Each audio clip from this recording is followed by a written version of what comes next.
You were born in the brightest of white. That's true. It being the brightest of white as well. And then I was put in a tanning booth. You were. That was a little warm. You don't remember. Of course I remember. Okay. I was looking through a glass like a goldfish and looking at you guys just staring at me. Oh, no, you weren't looking. You had your eyes covered.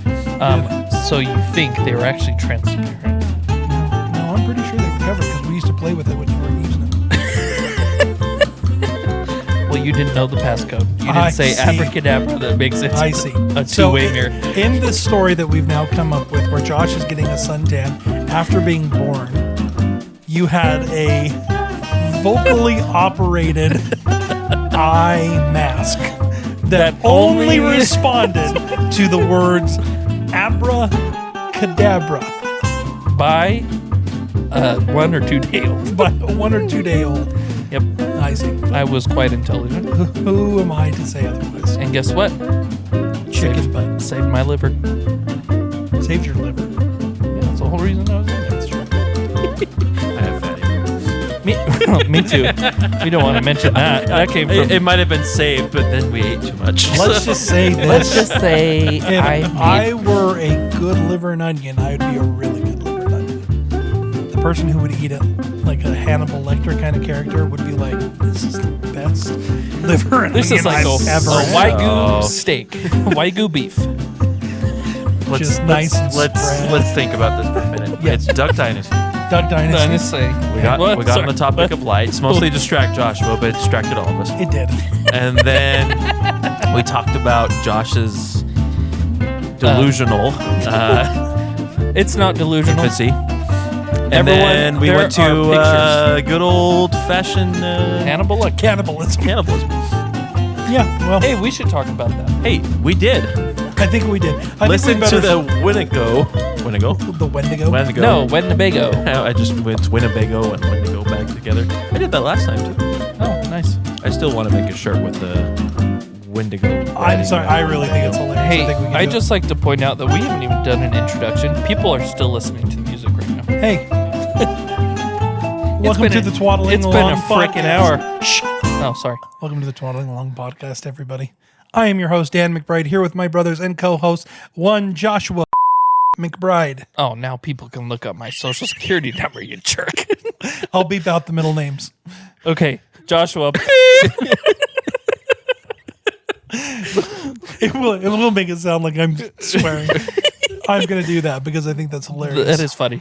And Jacob beep McBride. I like how Josh is putting in his own censored noise. He's not like waiting for someone else to do it. He's just going to. Yes. Oh, crap. He remembered. I did. Let's do it again. And Jacob. Oh my God. What was that? I don't even know. It was that button. Well, don't push it again. Well, let's hear it again, everyone. No, I don't want to. It's probably copyrighted or something. Oh. And why is that one a Can I hold? get through the introduction? No, sorry. And Jacob McBride. Do you guys see what I had to put up with? 30 years. What you had to put up with. Did you just call me 30? Dude, it's only been 28. Come on.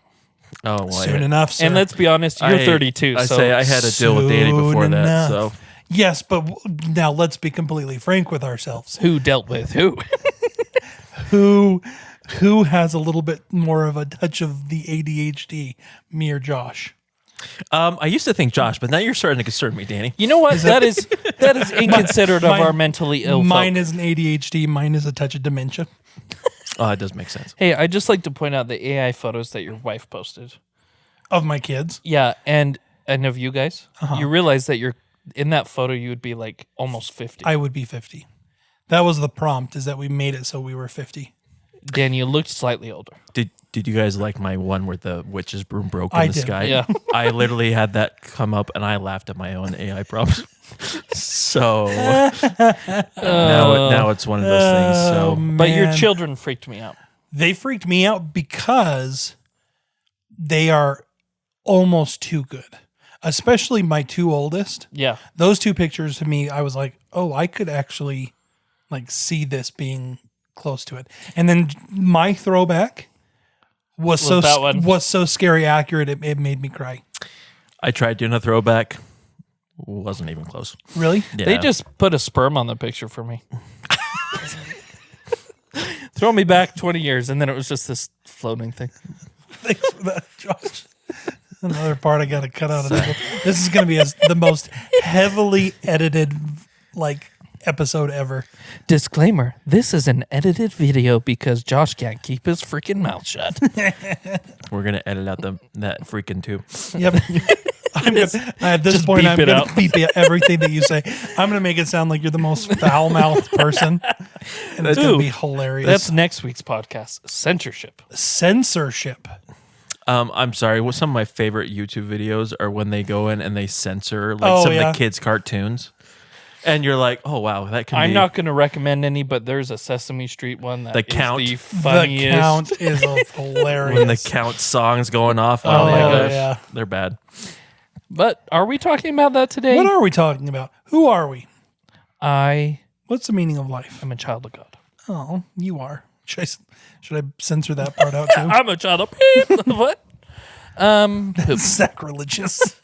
And then to reset yourself, Joshua, you say poop. That's how you reset your mind frame. Well, of course. I'm known as the poo-poo pee-pee guy. It's like going and if you look doing a talk in the middle of church and getting off topic and then just loudly trying to get back on topic. Poop. You don't know me. I can see Josh. And on the conversion of Abraham, wait just a second. Poop. Well, when Josh is singing the wrong words. Oh, crap, man. Don't bring that up. It is some of the funniest stuff because Josh is so loud. And then when he stops, it's obvious. All of a sudden, you realize that no one else is singing, and you're like, oh, crap. I need to create a new method of how to read lyrics because the lines in the hymn book do not help you at all. So I'm reading, and all of a sudden I'm first verse, third verse, and then second verse, and everyone else is still on the first line. And then I hand Josh some treats to give to my child who's sitting next to him. And I'm looking over, and Josh is just eating the treats. Treats never made it. Completely forgot that he was supposed to give it to my son. That's because when I'm on my when I'm at the congregation I belong to with my wife, she does that with me, and I'm the last person on the row. So she gives you snacks, yes, to keep you distracted. And she pulls out a coloring book, and I color. Josh, you're being irreverent here. Yeah, that's usually it. Do we need to go and walk in the hall? Yes, please. Hey, that's some of my favorite things to do right now. Is the walk in the hall. When the kids are like, you're like, they're getting restless. Let's take them out to the hall. The kid's like super reverent, looking up, like, what? Yep, it's we're like on the hall. It's like just a slight fidget, and you're like, okay, we gotta come on, head out to the hall, dragging it around. My oldest is almost a teenager, anyways, and so I know he's a preteen. Yeah. Oh, does that make you old? Yes, it does make me old. It does make you I'm old. going to be 40 in a year. I know. Do you know what we're going to do? I'm going to gift you. You're not going to see me for like a month. I'm going to gift you your headstone. Oh. What? How dark. Thanks, John. It's going to be inflatable, so if you don't want to be there, you just put that there in your stead. Josh is going to put down a year 2, 2028. The way I'm going, probably. Well, it was undiscounted if I put that year, so. Hey, we're not even talking about any of this. We've once again twaddled them. And I've tweeted. You've done something. What that is, I do not know, but you have done something. Hey, we're actually supposed to be talking about the paranormal this week. And Jake, you are the one who's actually in charge of it. So hopefully you prepared something. Oh, crap. I was going to start giving recipes. That was the wrong idea. Ooh, paranormal recipe. There you go, Josh. Paranormal recipes. An ogre's fingernail. An ogre's fingernail. I think that's an ingredient. Oh, sorry. How does the entire recipe. How does one get this recipe? Well, that's the podcast. You got to go up to an ogre and ask very nicely for his fingernail. That's another idea. We should do like Like a D&D scripted podcast. Like an adventure podcast. D&D scripted podcast. As in we play D&D? Or we just play like a scripted I don't think role play. any of us has the mental capacity to be the DM on any kind of D&D thing. I would be an amazing DM. What are you talking about? You think so? Oh, yeah. I would be Never played it before, but I'd be an amazing DM. I would be the best sword carrier in the history of any D&D. You guys would get attacked by flying boogers. You would get attacked by earwax. I mean, and then the hair would grow out of the earwax and it would remind you of my real life. Yes. By the way, everyone, And then I would quit because I would have to. I hope you are thanking us in the comments because do you know, because of our twaddling and the things we say, we don't get sponsored, so you don't have ads. Yeah, So you're welcome. Exactly. The reason you don't have ads is mainly to do with our Third host, our ghost host. Anyway, look at that. Isn't Segue. Aren't there paranormal. 3 of us? Isn't that 4? Oh, Our crap. 4th one. I'm not here. Ooh. All right, Jake, get us started before it's too late. I'd say I've moved the mic. we'll be...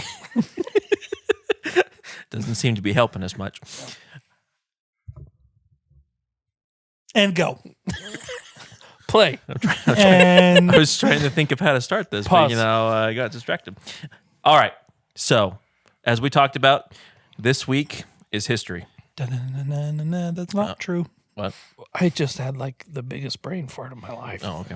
Paranormal, Jake. Oh, it's paranormal. So, this week is paranormal. I decided that since Christmas is just around the corner, I was going to ignore the holiday and just do ghost stories from Utah. This will be Number Utah 3. Ghost Stories number 2. Number 2, my lord. Yeah, number 2, because we were going to try to do it with the Didn't we do Bear the Lake location? Monster. Oh, that's right. Well, I was doing more folklore, not so much ghosts that Yes. time. But this is definitely number 2. Thanks This for pointing is- out that I'm trying to be, repetitive, Danny. Well, I thought you were going to say repentant. no, there's a lot of good ghost stories here. That's fine. true. Utah, scary place. They'll only talk about them in these random sites, and then no one will actually share stories about it elsewhere. It's true. People, if you have your own ghost stories, share it far and wide. Let's take away the stigma And if you're concerned, you can share it with us at emails. at twaddlingalong.com. And we will keep it as private as we can. Yep. We'll give your first name, last name, date of birth, and your social security number, followed by. Mother's maiden name, mother-in-law's maiden name, And Ooh, then your make first sure you pet. press the pound key your first pet, what high school you went to. and the the mascot at your high school. street address. Can't forget that one. Yep. And if you don't have a street address like we didn't, well, that sucks to be you. Like we didn't. We had a street address. We didn't have a named street we grew up on. Oh, great. Now people are going to know We where had- we we grew had up a- on. Thank no, you. That's right. for that, It yeah. was 3.1415926589799323. Hi. That was pretty good, Josh. Thank you. Anyway, Back to the ghosts. I'm just gonna share some random stories about ghosts in Utah. okay. And then you guys are gonna give me feedback. And tell me how the ghost is. The ghost is doing well. Good. They're haunting quite often. Yeah, they do seem to be pretty. They seem to be far and wide. Utah does have its many random ghosts here and there. So what's really funny is because of our religious culture here, all the ghosts are tied in with the spirits and deeply spiritual close thing. to the veil and some of the other Yep, stuff. It was yep, really yep, funny. yep. It was Brigham? I could tell who was a member of the Church of Jesus Christ of Latter-day Saints mostly by the comments they would make about Yep, the ghosts. yep. So And Brigham Young said repent, and I said okay. and I feel for him. I feel for those people. But I'm going to talk about the first ghost, which is a ghost school band teacher. School band. School band teacher. What school was this? It is the Grant Elementary School in Springville. It is rumored to have a ghost that is a deceased band teacher. Wow. I know. Fun, right? One morning on the way to school, the teacher was tragically killed in a car accident. Not so much fun. But the reports have plagued the school of hearing someone playing the piano in the cafeteria or auditorium when no one is in the room. Oh my gosh. And the ghost music is attributed to this deceased band teacher. And so, do we know who this band teacher was? I tried looking up the story, and I couldn't find it. So it was one of those. Yeah, I don't know. Grant Elementary School. Well, it's permanently closed now. Ooh. Is it? It is. So is the school just an empty building? I don't know. It says that there might be. Hold on. There could be a. Let's see, 2020 BYU Daily Universe. Big plans for Springville Grant Building.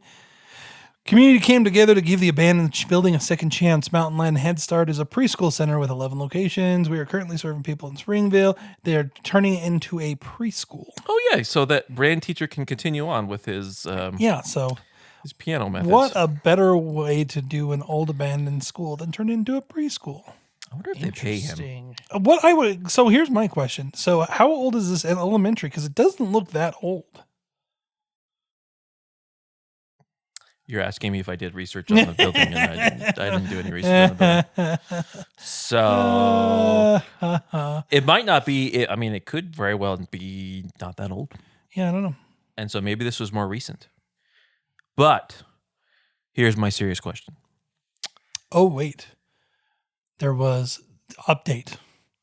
Everyone, update. Oh, There's update us. been multiple deaths around the Grant Elementary School, and both prior to its closing and post closing that are considered mysterious. post clothing. Oh my gosh! They've turned it into a nudist. Imagine being a ghost and just like, I'm going to go haunt some. Oh my gosh! So many wrinkles. Leathery. So, one thing that I think we've talked about a little bit is the idea that you have these ghosts and wondering what they're there for, why they're there. Uh-huh. And so one of my questions is this what you would consider an intelligent haunting, where the spirit is consciously doing something? Or is it a tragic memory replacing itself? I don't necessarily think that I believe in intelligent hauntings. They must be bored. Yeah, that's what I'm saying. Like, I don't know if I can believe in like intelligent ghost. Like if I'm going to believe in ghosts, and I am still kind of on the fence and off the fence with this multiple times a day, it seems like I change my mind. But I would say it's more an echo of the past, an echo of energy. It's a memory. Yeah, kind of something that just is replaying. So Danny believes in the tragic memory. Hey, and Joshua? I believe in intelligent ghosts. Are you just being a contrarian over there? Yeah. Everything I say, it's going to be the opposite. Yep. No, I believe that ghosts, Like stick around? I think they stick around. I think the afterlife is around us. And so sometimes people can see past that and see them. Now, do they interact with us? I don't know. So they could be doing like something to some of their other ghostly friends, and we just so happen to be standing right in the middle of them. But why? I guess for me, the sad thing is, and the thing I don't want to think about is why they would stick around a place that is so filled with sorrow. Like, oh, this is the place that I got killed. This is where I'm going to stick around. It makes me sad. Oh. They have nothing better to do. It's really boring on the other side. There's just that I'm going to go haunt the children and the nudists. and play the piano. Play the piano, mama. So, All right, next. so there's my first one. Next one, phantom ghost trains. Ooh. Ghost trains are a big thing. They are, and so it's in Utah. We have one that is very much that way, and so there is a belief that I guess people have witnessed odd sounds and visions in the locations around where Utah first constructed some of the railroads. Oh, like the Golden Spike. Yes, Have you guys been out there? I haven't. I haven't, because it's in the middle of freaking. It is in the middle of nowhere, and they do like the repurposing. That would be a very creepy place to have a ghost train, Because it Yeah. really is in like the middle of the desert. They're surrounded by scrub brush. There is nothing out there. And if Yeah. like just imagining just being there by yourself and watching like a train go by and like noticing it's like an old steam engine, that would freak me out so bad. I would probably scream as loud as the train whistle. Oh, Josh is scared again. Josh is creeping out. We don't know if it's an owl or Josh is over there flapping. Flapping his arms, I should say. Make sure that comes out right. Thank you for clarifying. Yeah, Appreciate that. I'm here for that. Like I didn't realize how like there are ghost trains all over the place. There are, and a lot of people seem to, when they see the ghost trains, it is the older Yeah. trains. It's not the steam engine. Yeah. The coal-powered steam engine stuff. which makes you feel bad because it's like, okay, do all the new trains that die just not, get to hang around or anything? Well, and they're associated with kind of not like a good thing. The things that I'm reading, like ghost trains are normally associated with like hell. really? Yeah, like the people are stuck there as part of a punishment. They are tasked to like keep the train going as some kind of punishment or sin. Kind of like Ghost Riders in the Sky, you know that song? Or like Folsom Prison Blues. Or like Folsom Prison Blues, which has Don't they ride the train? Doesn't he say something about a train? I think there is mention of a train there, yes. So I have to think about this. So the train's dead. The And people, it's the come people are back. dead. Is they it a train? But they Or- still have to do maintenance on the train. That's horrible. Or they have to keep it going. Well, like I said, that's the whole point of the It's song punishment. The Ghost Riders in the Sky is that the cowboys are being punished by having to constantly like try to gather up the Crazy devil's cows. Yeah. cattle. And so maybe it's punishment or penitence for like something they did wrong. Because like ghost trains are also like heavily associated with like disasters. Yes. So like if a train derails, a lot of people die. That's where ghost trains seem to kind of come up, and people are saying, well, is it like punishment for the conductor and the engineers that they have to try to replay this thing again and again and again until they get it right? It's like I think there's Definitely not the drugs and alcohol involved in those that are reviewing it.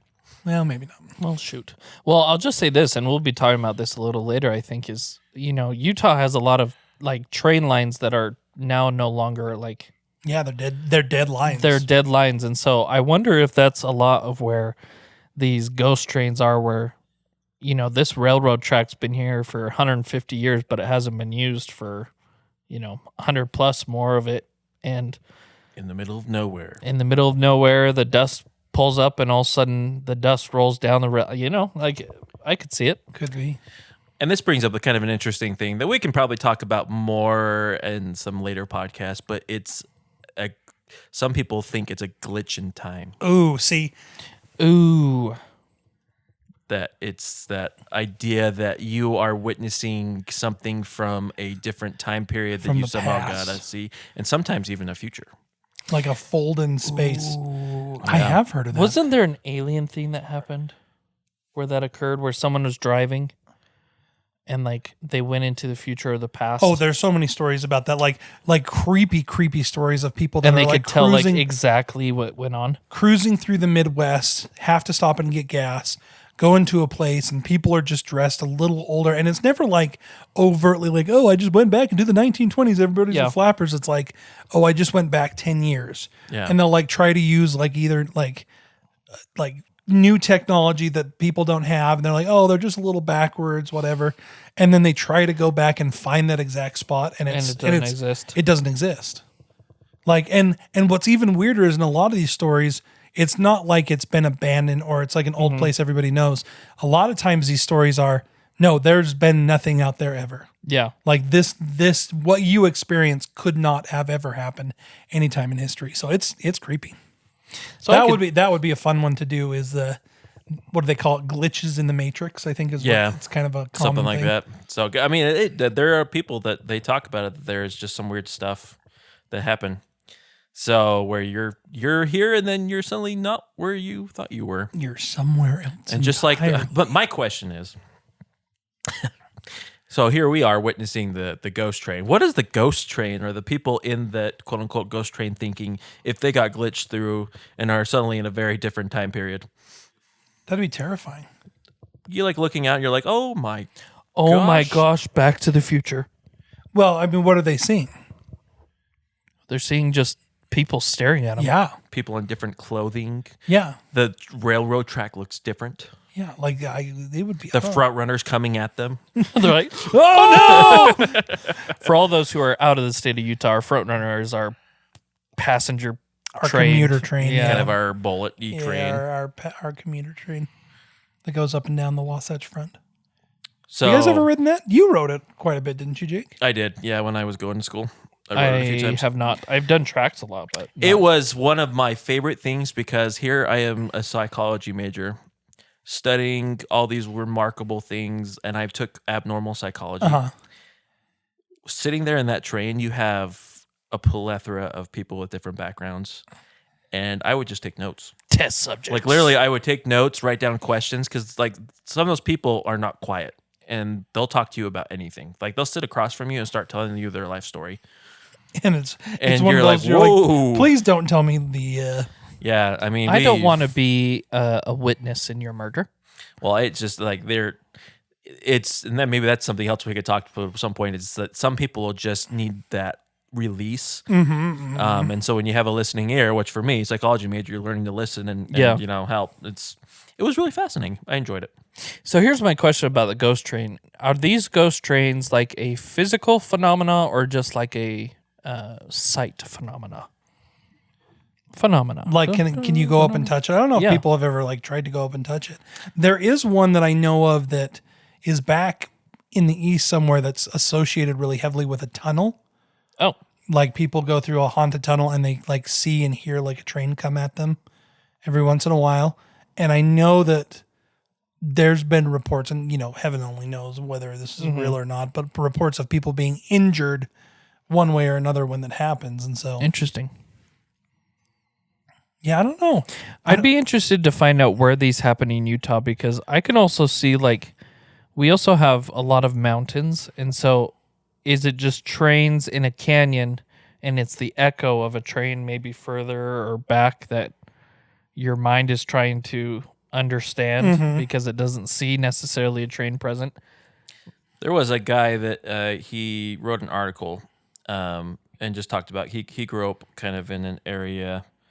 I think he grew up on a farm, and there was a railroad track kind of nearby. And one of these times he came across two men who he thought were dead, but they actually ended up being homeless people that were just sleeping, waiting for the next train. And they kind of considered themselves to be the last of the hobos.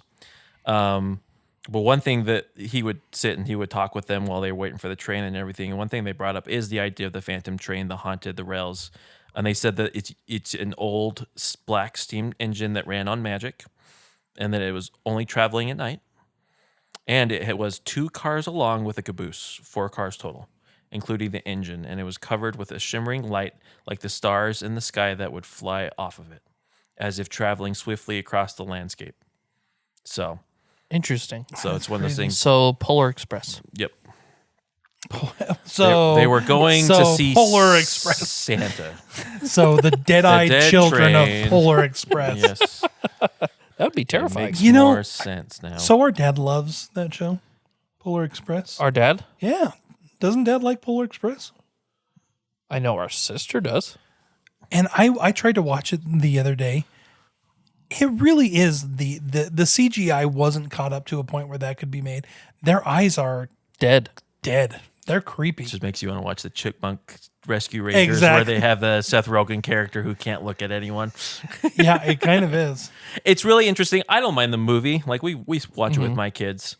The only thing that concerns me greatly Freaking elves. is why the elves look so horrible. They are and sound horrible. They are just not happy. Here you have Santa who looks so jolly and happy, and then you have These little elves that sound I like know. this. I was gonna say it sounds like Get in the they've. bag, you wicked children. It sounds like they've like our seasoned smokers. Yes. Like, oh, they have. They are terrible people. And then what? They had the elf that looked like what's his name from? Oh shoot, why can't I think of his name? Or his band's name? Dream On. band. What's the guy that sang Dream On? AC/DC, Aerosmith. Aerosmith. Oh yeah, They have the guy that looks. Steven Tyler. Yep, and he fit in just right. And you're like, oh That's where they got it yeah, from. It's Steven fine. Tyler makes sense. But it just made me laugh. They was like, So, hobos and ghost ships Polar Express. and Polar Express. I was actually because this ghost. I think we're gonna have to do something on ghost trains because I've just been reading a couple like stories as I've been sitting here. There's some really freaky ones, and we're talking ones that are. This is a forum that I found that most of these stories come from 6 years ago. Oh, Like legitimate like train operators talking about seeing stuff that they know should not be there. well, I'll say this. So I went to Alaska almost over a year ago now. So last year, and we were riding on a train that was a historic train. It's the well, now I can't even remember what the name is, but it's a small rail train that goes up into canyons, up into Canada of Alaska. It's a gold mining train. And there's a part of the trail where all of a sudden it gets super foggy. And there's a canyon, and there's two rail lines. There's the new one that goes up and around, and there's another one that crosses a bridge. But the bridge one, you look, and it goes into the fog. And so you start in the morning and you see this and you're like, oh, okay, it's just a bridge. Well, you look back and the bridge isn't there when you go back. Really? Like the bridge is broken down, fallen down, but when you go up, it looks like the bridge is complete. But when you come down, you notice that half the bridge is gone. Josh experienced a glitch in time. Oh my Glitch in gosh. time. In fact, I think I have pictures. I mean, you can't really show our audience those pictures right now. Here you go. No, I don't care. So, What's the next one? trains. So I'm actually going to skip ahead just because I want to go this idea of being in a place where you have weird things transpire out when you're out and about is going to be Highway 191, which used to be designated route 666. Now, it was Route 66 because it was the Route 66, but it was the sixth branch of it, which is why it was Route 666. So the Devil's Highway. I say, as you can probably imagine, even though it was named without the idea of it being the demonic connotation that we kind of think of it as, which I think is silly because it's like, why would you do that to yourself? Mm-hmm. There's been a lot of weird things that have happened on this highway. Not only are ghosts spotted along the highway, but other evil apparitions have been reported as well. Tales are told of ghosts that appear on the side of the road as hitchhikers and then will disappear when the motorist pulls over. Even spookier are the stories of ghosts who suddenly appear in the back seats of cars and then disappear. So we're talking some Haunted Mansion type ghosts. Yeah, I was there. going to say. Do you guys know where this is at? Isn't it up past Alpine? So it goes from no. So Highway 191 goes from like Helper, Utah to like Duchesne and through Roosevelt and all the way to Vernal. Oh, I'm really off. It's the road that goes by Skinwalker Ranch. Skinwalker Ranch. Yeah, it's the main road into like that area. And then from Vernal, instead of going like farther east into Colorado, it shoots right up towards Flaming Gorge and like Dutch John and everything like that. No, I believe it. That I would bet you that's a lonesome road. Yeah, sometimes that is a long stretch. I have been on that road even in the middle of the day between like Fort Duchesne and Vernal when there's nobody else on that road. So do we need to take that road trip at nighttime? Heck yeah, man. We'd have to start all the way down in Moab and make our way up. I don't know if I want to drive at nighttime, not for the ghosts, but for the dag blam wrong way drivers that have been going up and down lately. The oil tanker guys that have been taking people off the road. Yes. I'd just like to point out that this trail or this road follows a lot of what Father Escalante's trail It did, yeah. Where he came into just south of the Utah Lake there. That section in Utah is right where his trail is, going past Superstition Mountains and then following the mountain ridge to Utah County. Well, and it's also one, if I remember correctly, and maybe I'm getting two of the stories mixed up, but one of the conquistadors came and used that trail while he was on his way to look for what was called the seven, either 6 or the 7 gold cities. And unfortunately, along the way, he kind of left bloodshed everywhere. So it's just one of those. It's one of those roads that it's a little interesting. So I mean, we've talked about it. Here's a fun one, Danny. A young woman is normally seen in a flowing white dress on the side of the road with her thumb extended, desperately seeking a ride to safety. Women in white again. Yep. That keeps coming up, people.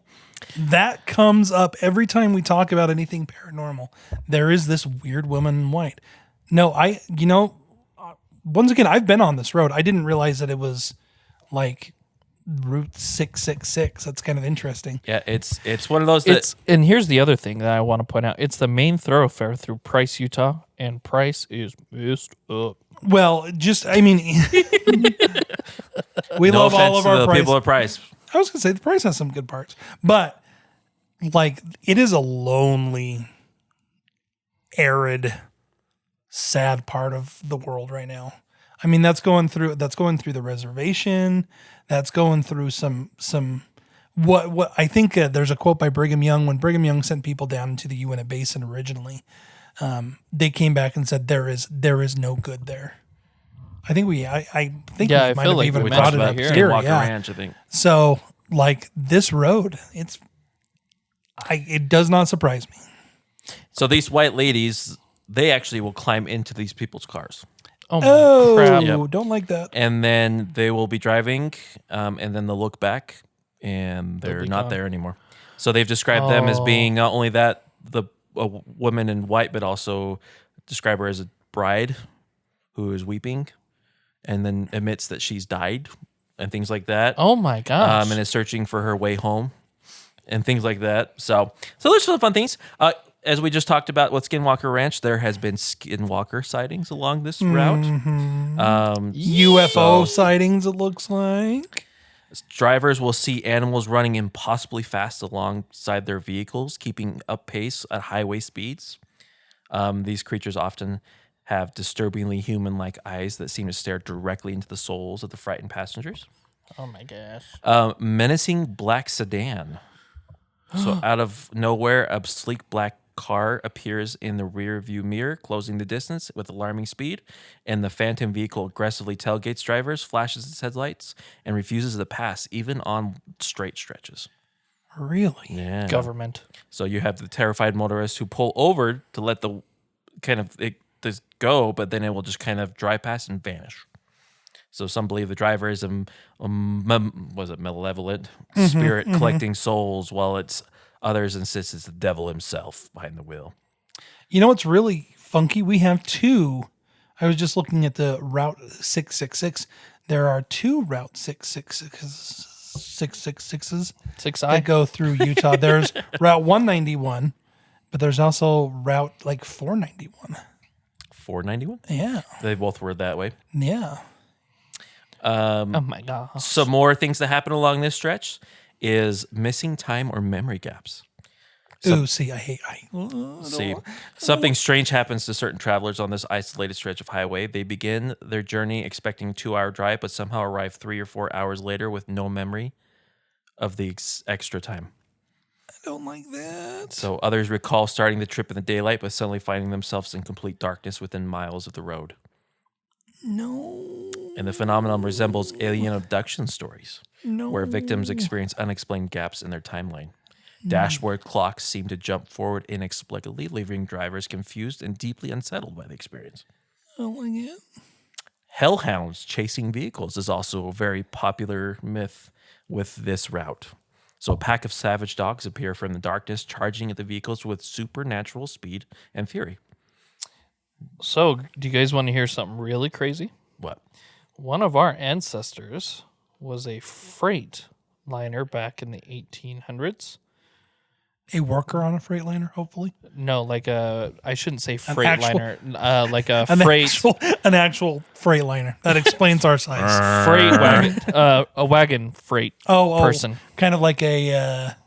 It'd be like a semi truck driver today, but back in the day. Yeah. And he was shot while on this road. You're no kidding. Killed So Yep, killed. So that road, the road we're talking about, goes through Safford, Arizona. And it was the 491 goes all the way to Safford. Yep, it was You're just right. east of Safford where he was killed. Oh, so he might be one of the restless spirits. Because another thing is fatal crashes and restless spirits are one of the main things that are also seen. Yep. Dangerous curves and isolated conditions have claimed countless lives along this road. Oh, dang. We need to remember this because there's enough stories on here. We might have to spin this off and actually do like a whole episode. That's why I wanted to hit a little bit on it just because it of all the ones that we're going to go over, this one just was really fascinating. But because of all the twisty turns and everything in narrow lanes, I mean, when you have inexperienced drivers or when drivers are out by themselves for long periods of time, sometimes you don't think, sometimes you're not. You go into a fugue state. Yep. You go into autopilot. And, Yeah. And unfortunately that happens, but that tends to mean that you start seeing So people. That's crazy. here's the other thing. Along this road, and once again, I don't know how much time we've got because I want to get to some of these other ones. But there's a weird occurrence of some spooky spots that are along this road. We already talked about Skinwalker Ranch, which literally is on this road. a hop, skip, and a jump away from this road. Like it's just right on there. There is also Woodside Ghost Town, a true blue ghost town. And what I mean by that is there's been like reports of ghosts and old filling stations, a very lonely landmark. There is the Hole in the Rock, which is south of Moab. It's kind of a sandstone rock that was once a diner that is not a diner anymore. And they still, like people who pass by will still smell fried chicken and they'll see Albert, the old owner, wave at them. And then this one, I don't even know anything about this. Home of Truth. Have you guys ever heard about this? No. The home of truth. It says an old, now gated up private property south of Moab was once a radical religious commune where the leader, Marie Ogden, attempted to resurrect a deceased member, Edith Pashek. The mummified body was kept for 2 years before authorities intervened, and the site associated with devil worshipping and eerie tales. Oh, man. I have never heard this. I've never heard of They that have either. a huge unfinished chapel. But that opens up another thing. I would be very curious how many events have transpired where people try to resurrect relatives or other beings. Oh, yeah. Because that's something you don't really.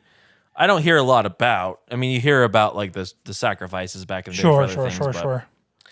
But, Ooh, that's a creepy one, Jake. I like that one. I don't know if I've known much about this, but now I'm going to have to take a road trip. Yep. Here's where I was talking about earlier. So it follows the Coronado Trail, which is what Francisco Vasquez de Coronado. Yeah, Hey, that was the conquistador. I did a report on him in 5th grade. Oh, Dang. did you explain that he killed many Native Americans? No. This was in the 90s where we didn't talk about that kind of stuff. We didn't want to do it. But because of that, there are many spirits that allegedly haunt that are of the Native Americans seeking revenge against those who travel the route. Interesting. But the bottom line is, and this is where my thing is, with most of these, because I'm a skeptic, it's a psychological area that causes terror because of isolation. Yeah. Because you have 120 miles of road with 460 curves through really weird mountain wilderness paths. Drivers must maintain constant vigilance as the road climbs and descends thousands of feet in elevation, everyone. Cell phone service is non-existent for most of the journey, and towns are few and far between. So it really is just isolated. Well, and I've driven this several different ways. There is a section of this between Price and Green River that is up against what's called the Book Cliffs. That is the loneliest place I've ever been. It like driving in the early morning and not seeing a car for 40 miles. And just like being by myself, I think I was going down to Grand Junction and I had cut through Price to go through Grand Junction. I could definitely see how just the sheer fact of you are alone and you kind of are, you can't listen to the radio because the radio signals are terrible. The cell phone thing is terrible. So if you haven't downloaded something and are listening to something active, you are alone with yourself. That's terrifying. Okay. Some people have overactive imaginations. I love it. So, how much time we got?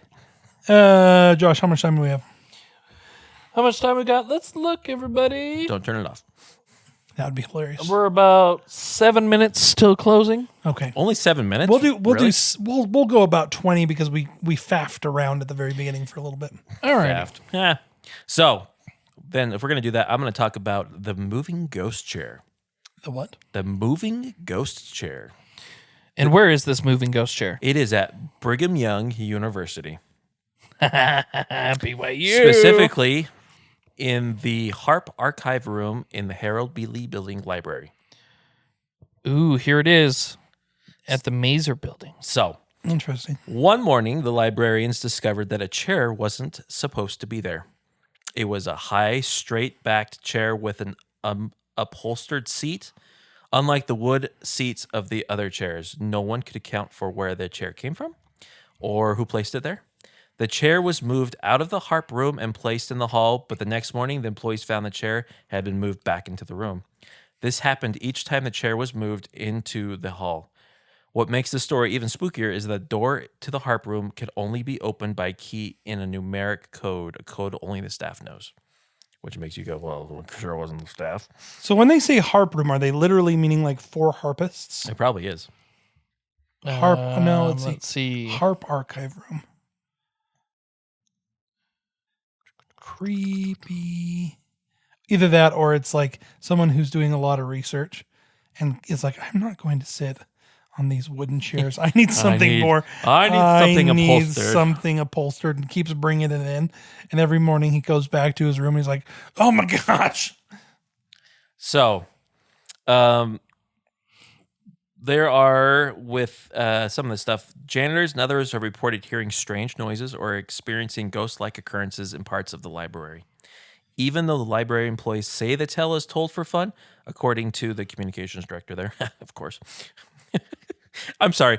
Can you imagine an actual communication public spokesperson actually saying, "Oh no, it's haunted"? wait, just to let you know, we have it there. It's definitely haunted.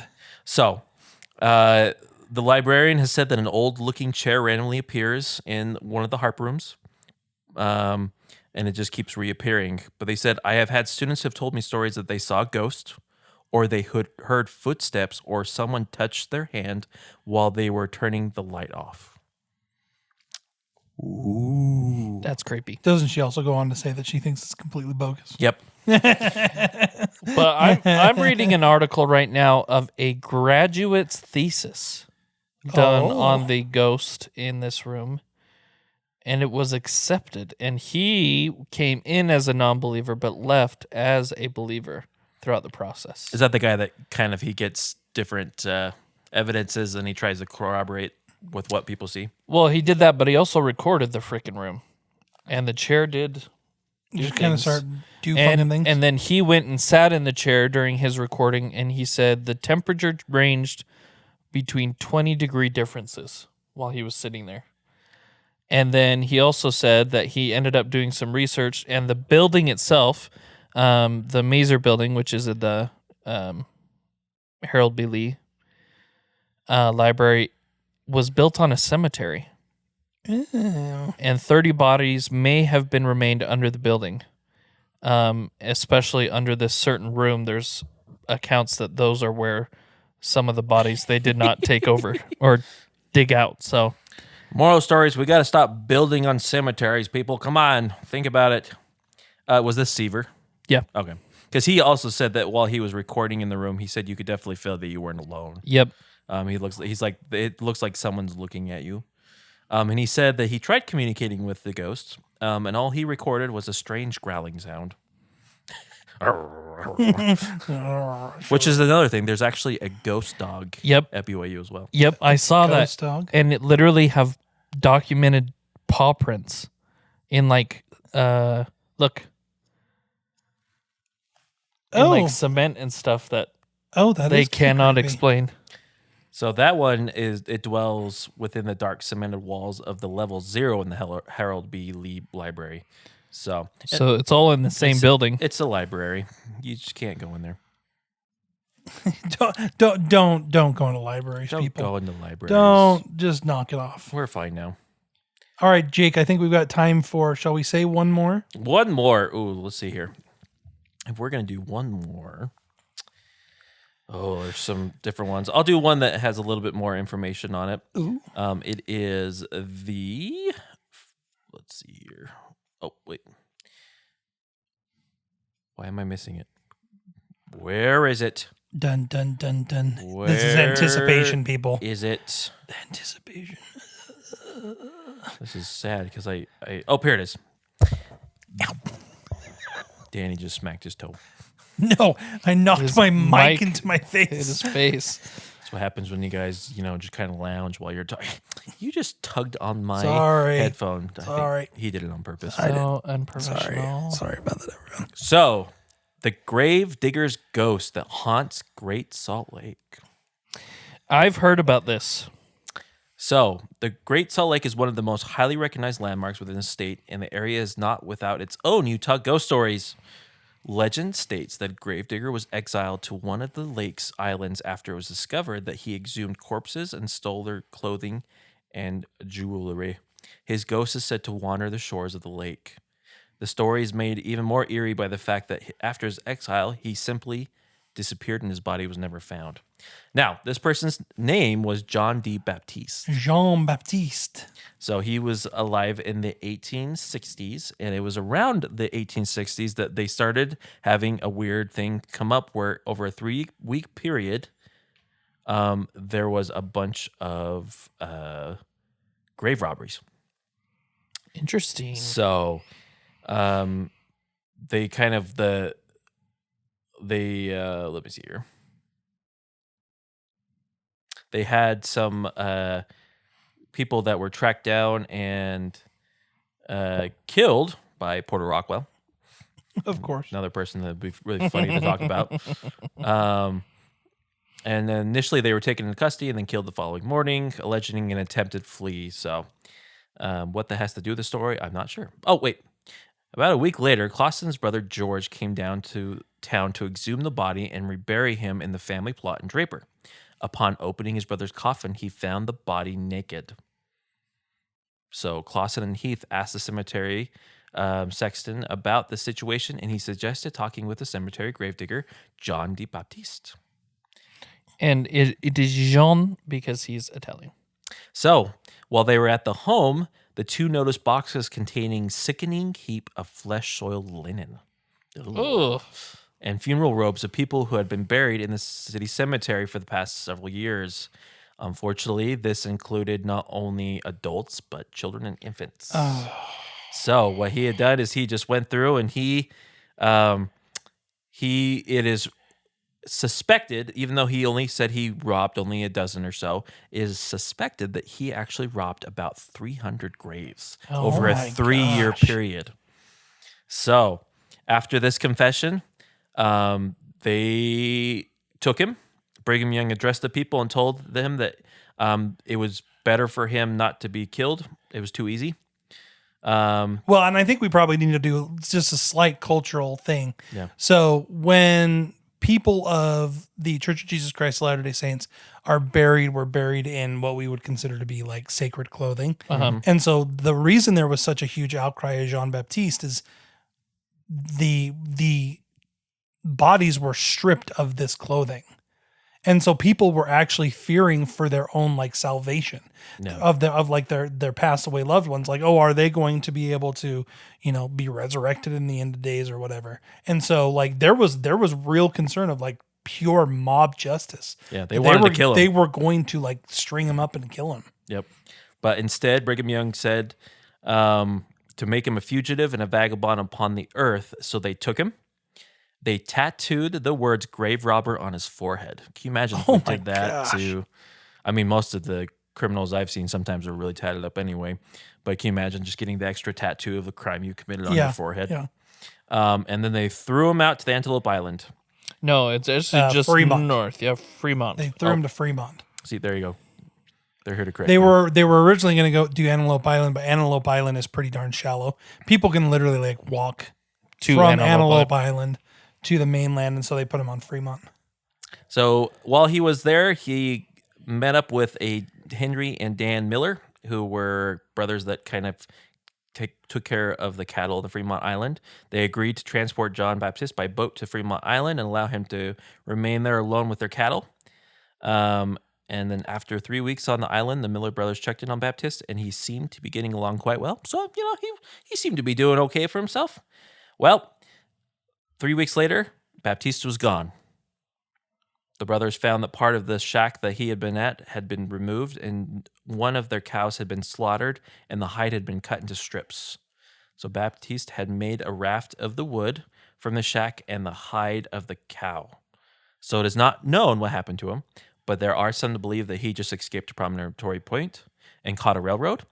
There are others that believe that he actually drowned in the Great Salt Lake, which is why we see, supposedly, his ghost Wandering along the Salt Lake. shores. So, Well, and in a boat. yep. Isn't that one of the things they say is they actually will see him around Fremont Island, like in a boat, or they'll see lights on Fremont Island that don't make any sense, as if someone's got a fire on there, and there's all sorts of things. Good old Fremont Island. So there you go. Utah is a scary place. So don't move here. We have some fun things. I love our folklore. I think it's fun. I know it is interesting because it's mixed with Native American folklore, spiritual, religious folklore, Spanish, conquistadors, Old West kind of thing. So there's a Yeah. lot of good stuff here. I mean, we've got the Buffalo Soldiers that were here. Mhm. We have the cavalry. We've got, all Yep. of kind of the things that you kind of think of for a spooky, scary place. We kind of got it all. Yep. We do. And we didn't get a hit on other things. There is a wolf girl, Annie Bangs, who lived with wolves, and they believe that her spirit now haunts the Fish Lake National Forest. As in like a wild girl? Yep. Really? Yep. I And know so that. it's been over 100 years since technically she lived, but the people have been reported of seeing disheveled hair woman that wears a red dress chasing after people. Creepy. We also have, Escalante Petrified Forest that has cursed lumber. And then we have the Voodoo Caves near Beaver. Medina I've heard Mountains. of the Voodoo Caves. Yeah, I was So there's going to have to be more we'll have to talk about in the future. That will mean there'll be a part 3. Just in case I forget that I had the podcast and throw it together last minute, which didn't happen this time. I was going to say, you gave us a little heads up. I didn't prepare anything. Normally I would, but I didn't. So there. Well, thank you all for joining us on this week's Twaddling Along podcast. We appreciate all that you do for us and listening to our podcast. Hopefully you are finding it easy to find because we are on everything. The only thing that I'm still having some issue in getting us on is Pandora. But other than that, we are everywhere. Does Pandora even use that much anymore? I don't know. And I don't know about like podcast wise. So the big 3 we're on. So we're on YouTube Music, we're on Spotify, we're on Apple. Did we ever figure out why my pirate picture didn't go up on the thing? No, I didn't. But if you want to see Jake's pirate picture, it is shown on any of the other services. It is very funny and I enjoy it thoroughly. Even if Josh only has 3 fingers. Hey, that's all right. Hey, I corrected it. You did. Did and you put up the I correct just version? didn't put up the correct Okay. version. So That's all right. I Pirates just were laughed. missing It's like, fingers. here, show this to your family. You only have 3 fingers.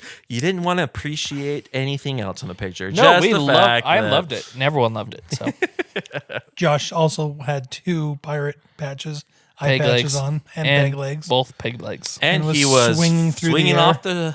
off the ship. He Yep. was the pirate king. On the Hurrah, the pirate king. Join us next week as we delve into the human condition. That is Josh's turn. And then we're off for a little while. And then it's the season for And then it's Christmas. Christmas and New Year's and all that fun stuff. So be on the lookout for all of our fun stuff that's coming up. If you do have anything that you want to suggest that we cover, emails at twaddlingalong.com. That's emails at twaddlingalong.com. Or you can comment on anything on our social media pages or send us messages. That is also a really good way to get some. We do have a few that are lined up that people have suggested that will probably be coming out here within about the next 3 or 4 months. So we're excited by that. We're always, working on doing things in the background. Eventually, we do want to get us on video and you can just see us lounging about talking, but we'll see when that actually happens. We'll have to make a road trip on that haunted road. Ooh, 191. Oh my gosh, Jake wants to go on it. Everyone, make note. Jake just said it. Jake Don't wants to cut it. leave. Don't cut it. Now, wait a minute. You guys are going to be in the front seat, keeping your eyes peeled. I'm going to be playing the Steam Deck in the back seat the whole ride. And then whenever you guys see something, you'll just Oh my let me gosh, look, Jake. You'll be like, I don't know. Oh shoot. know. The moral of the story is don't go outside. Well, we will see everyone next week. Final words, gentlemen. Let's start with Josh. Josh's final words are, the world's a scary place. And you should discover it. Build up resistance to it. So that when you come and face the fears and the horrible things that have occurred, you could slap it in its face and say, buzz off, B. That was very heroic. Thank you. My final words. Do what Josh says. No, don't, please. Everyone, please don't. Please. I don't want to be legally liable. Jake, take us out. So I had asked AI to write me some funny questions. And I found out really quick that AI is not very sympathetic about some of these situations. So for the beloved grave robber ghost, the question was, he was exiled for stealing jewelry from corpses. Is he wandering the lake because he's haunted, or is he just looking for a pawn shop? And then for the ghosts and hellhounds and other hitchhikers that we talked about on that Route 666, it's if a ghost appears in your backseat, are you legally allowed to ask them for gas money? See you next week.